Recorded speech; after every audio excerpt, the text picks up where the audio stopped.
Halo, Assalamualaikum semua. Apa kabarnya kalian hari ini? Terima kasih sudah klik video ini dan selamat datang di channel Nikita Indasari di segmen Cerita Seram.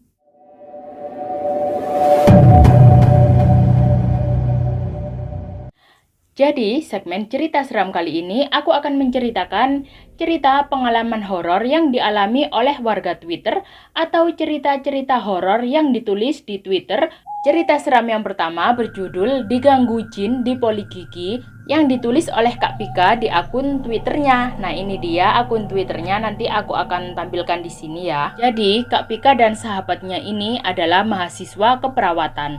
Dan pengalaman yang diceritakan oleh Kak Pika dan sahabatnya adalah waktu dia praktek kerja lapangan pertama waktu dia semester 2. Mereka ditempatkan di suatu rumah sakit swasta di daerah Jogja. Pada suatu hari, waktu pengalaman horor ini terjadi, Kak Pika dan sahabatnya ini lagi kebagian shift siang. Nah, di shift siang itu dia kebagian bantu-bantu di polisyaraf. Di polisyaraf dia bantu-bantu dari siang sampai agak sore. Karena sampai agak sore itu pasiennya antriannya udah habis, jadi dia disuruh untuk bantu-bantu di poligigi. Nah, kebetulan poligigi itu kayaknya lebih rame gitu ya. Nah, Kak Pika sama sahabatnya ini bantu-bantu di poligigi dari sekitar jam setengah 4 sore sampai jam 5 sore, sampai akhirnya antriannya habis. Karena antriannya sudah habis, dokter dari poligigi itu izin sama Kak Pika, kayak ngomong gitu ya, mau izin buat makan dulu keluar dari poligigi itu. Jadi tinggallah Kak Pika sama sahabatnya aja di dalam ruangan tersebut. Nah, karena kan dokternya keluar tuh makan, Kak Pika berdua aja sama sahabatnya, mereka selfie-selfie, mereka mengabadikan momen praktek kerja lapangan pertama mereka, antusias sekali. Lalu saat jam menunjukkan pukul setengah 6 kurang, tiba-tiba ada yang menggeser pintu dari poligigi, digeser, srek, kayak gitu. Masuklah seorang wanita, rambut panjang sepinggang dan rambutnya itu dia dikepang minggir ini loh. Dia memakai dress warna merah. Nah, di sini yang agak lucunya dan bikin orang-orang itu ketawa saat baca cerita Kak Pika. Orang-orang itu merasa seram dan sekaligus lucu juga. Nah, lucunya tuh di bagian sini. Sekarang aku mau ceritakan apa yang dilihat oleh Kak Pika waktu melihat penampilan dari si wanita ini. Dari keseluruhan penampilannya tuh sebenarnya nggak ada yang serem-serem banget. Cuma menurut Kak Pika itu dia tuh lebih kayak apa ya? Mungkin kurang bersih-bersih diri gitu ya. Waktu masuk dia itu kepalanya nunduk kayak gini, kayak memberi salam misi gitu. Dia tuh sopan banget gitu. Sampai Kak Pika sama sahabatnya itu nggak enak. Aduh, kok jadi sungkan gitu ya. Lalu dia masuk. Menurut Kak Pika dia penampilannya biasa aja. Cuma matanya itu agak serem sih. Ada mata panda hitam banget, terus sama sedikit belekan gitu, sama kelihatan bekas beleknya yang kering-kering di sekitar mata. Ya Allah, jujur, aku bukan maksud setan shaming ya, kata Kak Pika, dan itu bikin pembacanya jadi ketawa gitu loh. Bajunya berwarna merah polos sebawah lutut, tapi merahnya itu kusem. Lengan bajunya panjang sampai pergelangan tangan. Rambutnya hitam panjang sepinggang, dikepang nyamping, dan rambutnya itu acak-acakan banget. Kayaknya sih belum cuci muka dan belum sisiran gitu. Dia pakai sandal jepit kayu yang modelnya jadul banget, alias model yang udah lama banget. Ya nggak bawa apa-apa juga, beneran tangan kosong. By the way, ini kenapa ya jadi ngurusin outfit setan? Nah, itulah yang bikin cerita ini jadi lucu karena Kak Pika menjelaskan tentang penampilannya, tapi dia juga merasa nggak enak karena nanti kan dikira setan shaming. Ada ya setan shaming. Oke, kita lanjut. Sampai di situ Kak Pika dan sahabatnya nggak mikir yang aneh-aneh. Cuma Kak Pika dan sahabatnya itu heran aja. Kenapa kok di sistem komputer dia itu belum terdaftar dan belum diinput gitu. Makanya mereka jadi bingung. Nah, waktu Kak Pika lagi ngecek-ngecek komputer untuk melihat sistem antrian, si wanita itu tiba-tiba naik ke atas kursi dental atau kursi yang biasa untuk memeriksa dan mengobati gigi pasien. Di situ Kak Pika bilang dia itu kakinya selonjoran, lalu ngangkang, bener-bener ngangkang, dan duduknya itu tegak banget kayak gini.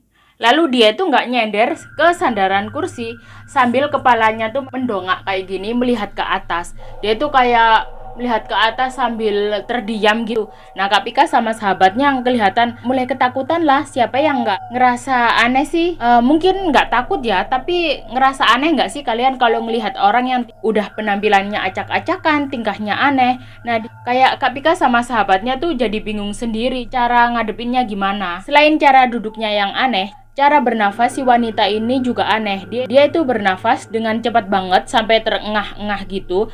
Sampai sahabatnya Kak Pika itu bilang ke Kak Pika kayak gini. Weh, dia sesak nafas kah?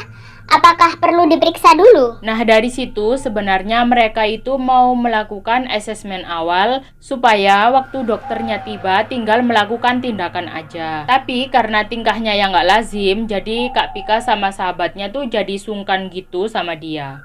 Sampai mereka tuh diem-dieman gitu, kayak pandang-pandangan aja gitu.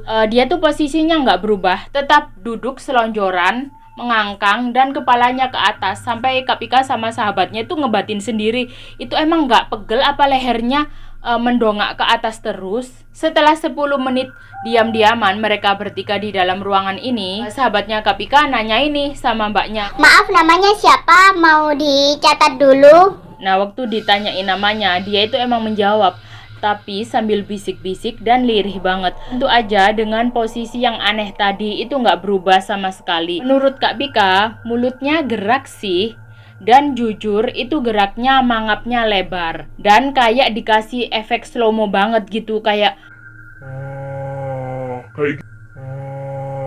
kayak gitu, dari mangap kecil lalu tiba-tiba jadi melebar. Dan setelah mulutnya mangap, dia itu nggak minggem-minggem. Padahal tadinya waktu pertama kali datang, dia itu benar-benar nggak mau buka mulut. Tapi setelah mangap, dia itu benar-benar nggak minggem-minggem. Dan yang bikin epicnya lagi, setelah mangap, dia itu tiba-tiba keluar air liurnya. Dan air liurnya itu banyak banget, sampai air liurnya itu merembes ke leher kayak gini loh, ke baju-baju gitu. Melihat kejadian kayak gitu, mereka berdua tentu aja dong makin ketakutan dan makin serem sama tingkah laku si mbak-mbaknya ini. Lalu mereka ngobrol lewat chat. Ode Kiki bukan sih? Gimana kalau kita izin dulu bilang mau sholat gitu?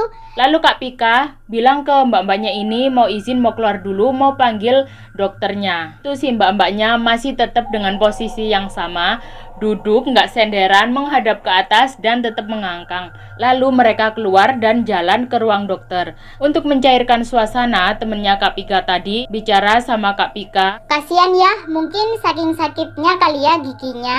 Dia jadi nggak bisa ngontrol mulut sama air liurnya. Sesampainya di ruangan dokter, Kak Pika sama sahabatnya bilang ke dokter gigi tadi kalau sudah ada pasien baru yang nunggu di ruangan. Lalu dokternya ngecek HP, ternyata tuh nggak ada antrian baru yang menunggu. Tapi ya udahlah, karena ini kan pasien ya, jadi mereka tetap bertiga sama-sama ke ruangan poli gigi untuk mengecek pasien tadi. Tapi sesampainya di poli gigi, ternyata si mbak-mbaknya ini udah nggak ada. Dokter sama dua perawat ini mencari mereka kemana-mana tuh nggak ada, ke dalam poli, keluar, dicari-cari tuh nggak ada. Nah, dokternya ini nanya sama Kak Pika dan sahabatnya, namanya siapa? Mungkin bisa dicari nanti lewat resepsionis atau gimana. Tapi Kak Pika dan sahabatnya juga nggak tahu, karena tadi waktu nanya nama dia malah mangap dan keluar air liurnya. Jadi mereka nggak tahu pasiennya kemana, ya kayak hilang begitu aja. Pas dokternya lagi nyari-nyari, Kak Pika dan sahabatnya ini lagi fokus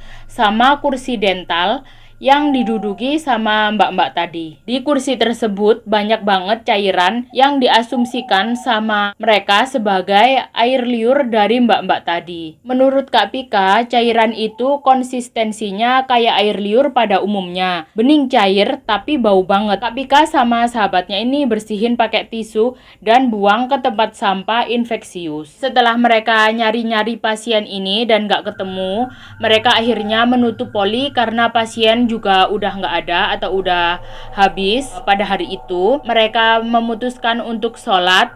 Sehabis sholat, Kak Pika dan sahabatnya ditraktir oleh dokter tadi untuk makan. Mereka bertiga itu cerita-cerita. Kak Pika sama sahabatnya cerita apa yang mereka alami tadi.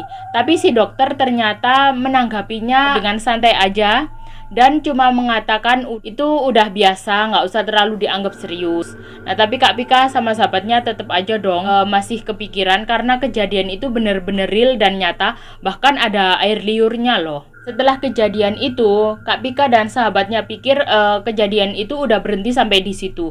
Ternyata enggak, guys. Nah, Kak Pika sama sahabatnya ini by the way satu kamar kosan. Pada hari kebesokannya Kak Pika kebagian shift siang dan sahabatnya ini kebagian shift pagi. Nah, sahabatnya ini kan sebelum sore sudah pulang dan memutuskan untuk tidur. Sekitar jam 5 sore, Kak Pika itu tiba-tiba dapat telepon dari sahabatnya yang lagi ada di kosan. Lalu Kak Pika angkat, ternyata sahabatnya itu ngomong sama Kak Pika sambil panik gitu. Ternyata sahabatnya itu menceritakan kejadian aneh yang dialaminya pas bangun tidur di sore hari itu. Waktu sahabatnya ini bangun tidur, dia itu turun dari kasur dan menginjak kayak air liur gitu. Dan itu banyak banget.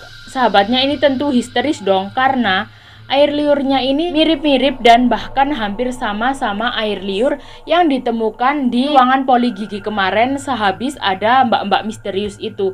Sahabatnya panik, tapi dia langsung membersihkan air liur itu dan membuang tisunya ke tempat sampah. Pas malamnya Kak Pika sudah pulang dan mereka beristirahat bersama.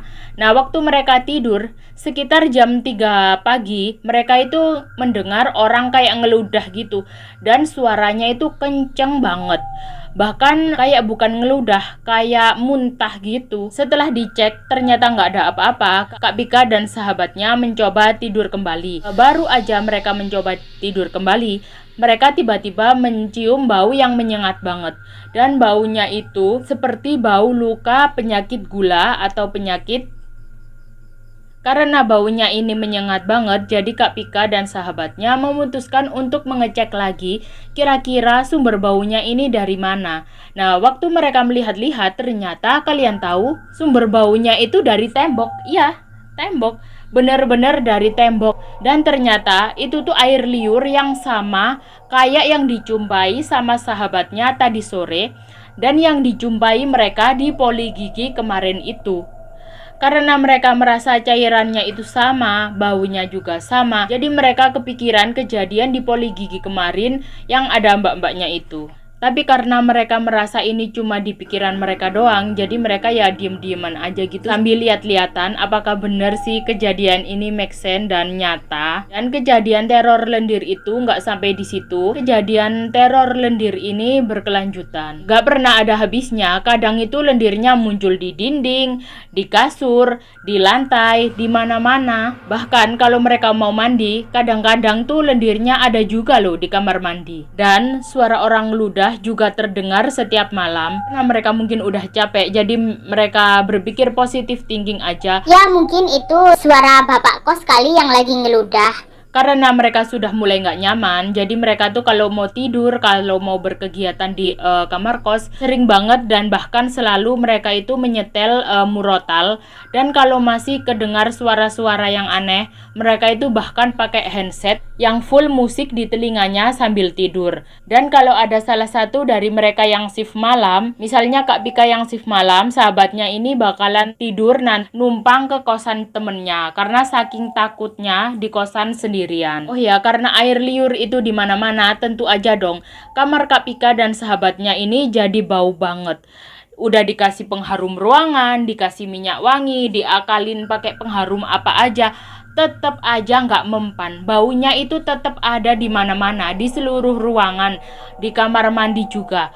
Bahkan pernah nih bapak kosnya suatu hari itu, mungkin karena bapak kosnya penasaran kali ya, bapak kosnya tuh bilang sama Kak Pika kayak gini, "Mbak, kok tisu kalian banyak banget membludak setiap hari?" Aduh, tentu aja dong Mbak Pika sama sahabatnya malu banget. Dikira emang habis ngapain ya, kok tisu banyak banget di kamar cewek setiap hari lagi. Setelah kejadian horor yang bertubi-tubi itu dan menjengkelkan juga ya, mereka berusaha buat menenangkan diri. Mereka melakukan hal-hal yang positif. Mereka juga sempat berpikiran untuk pindah kos, tapi mereka berpikir sayang juga karena sudah bayar kos lunas selama 2 bulan, tapi mereka baru tinggal di kos itu selama 4 minggu atau selama 1 bulanan.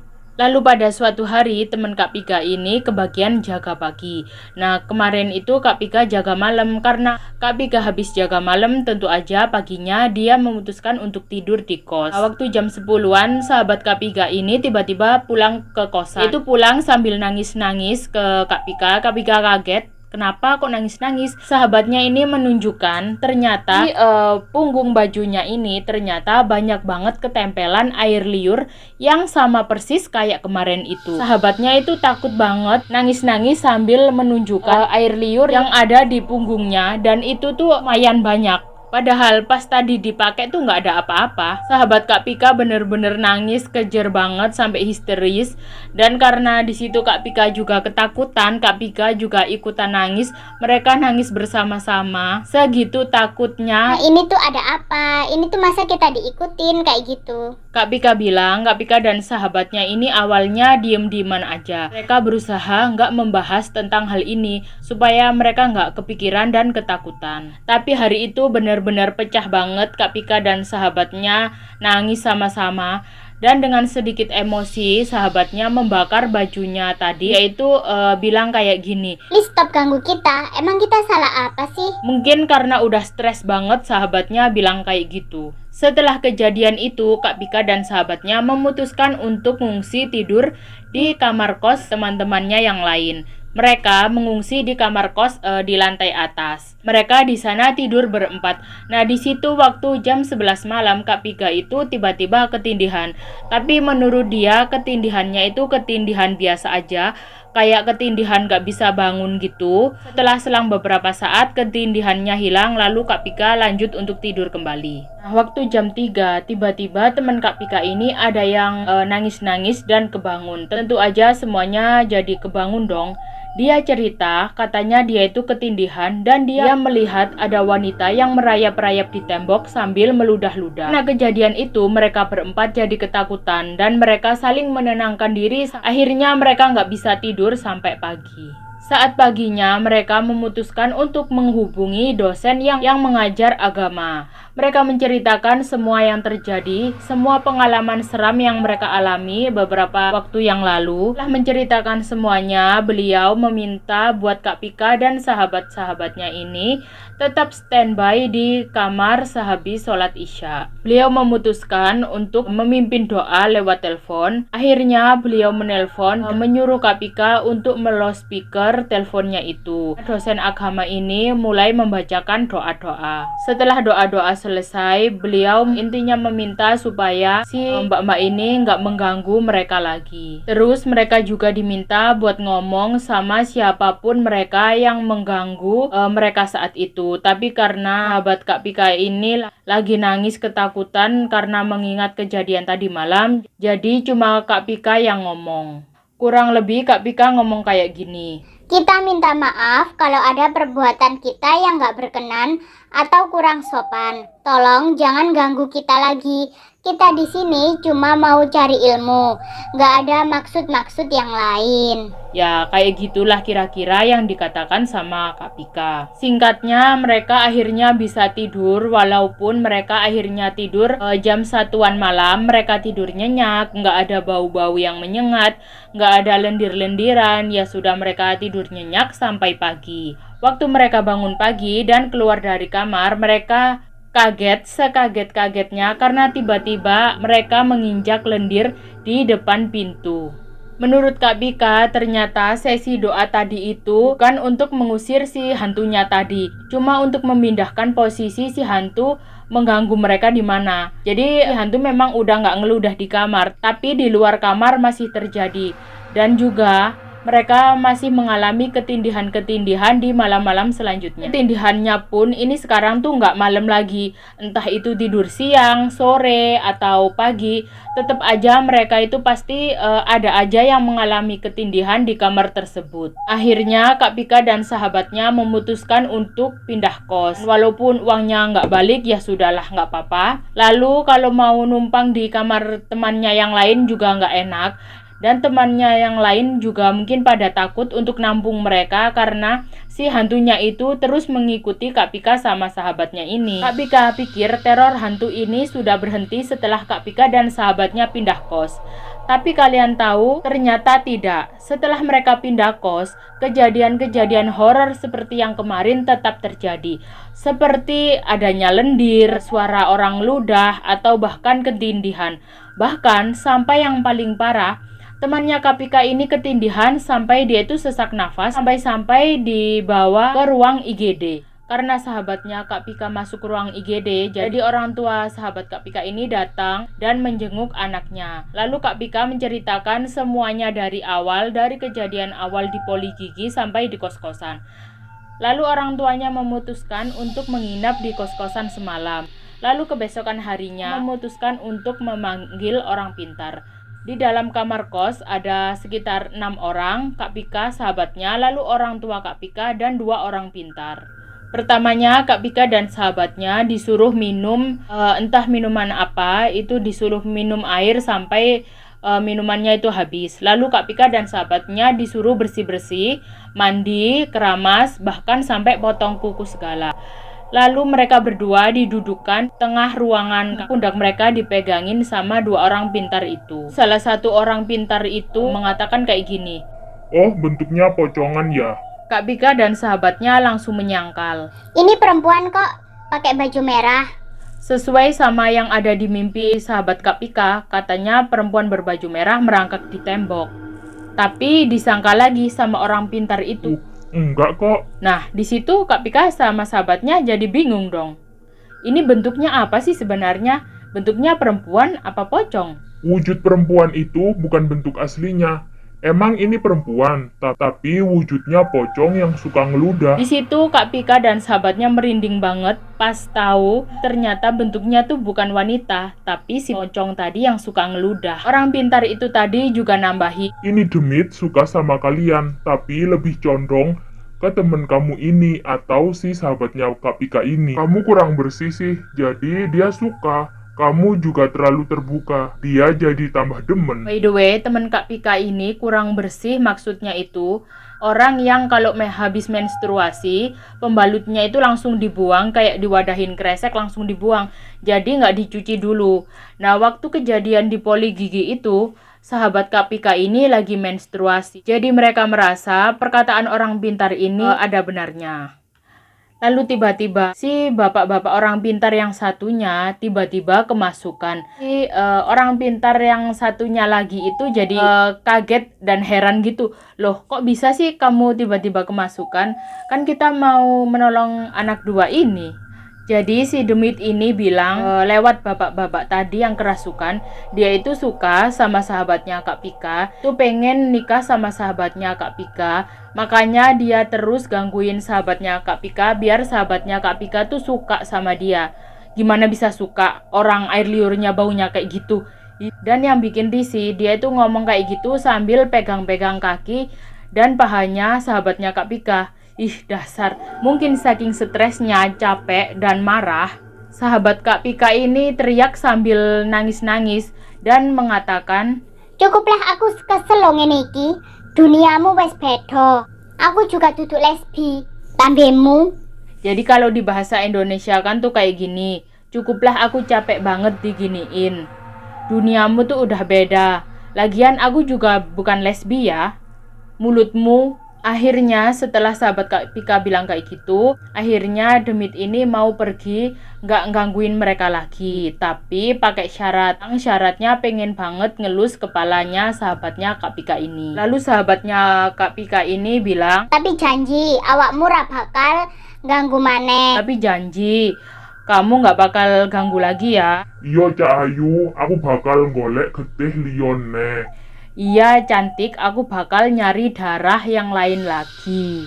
Setelah semua proses itu selesai, akhirnya mereka udah nggak digangguin lagi sama si demit konyol ini tadi. Dan mereka akhirnya sudah bisa beraktivitas seperti biasa.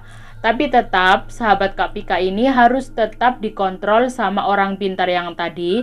Jadi sesekali masih harus kayak kontrol gitu atau ketemu untuk melihat perkembangannya apa masih diikutin apa tidak. Kata bapaknya yang orang pintar tadi, kalau misalnya lagi sendirian atau lagi mandi, kalau ngerasa ada yang ngeliatin, segera baca doa aja di dalam hati. Setelah kejadian itu, sahabatnya sudah nggak diganggu sama demit yang aneh tadi, sudah melakukan kegiatan seperti biasa. Jadi Kak Pika berpesan supaya selalu berhati-hati dimanapun kalian berada dan selalu menjaga kebersihan ya guys.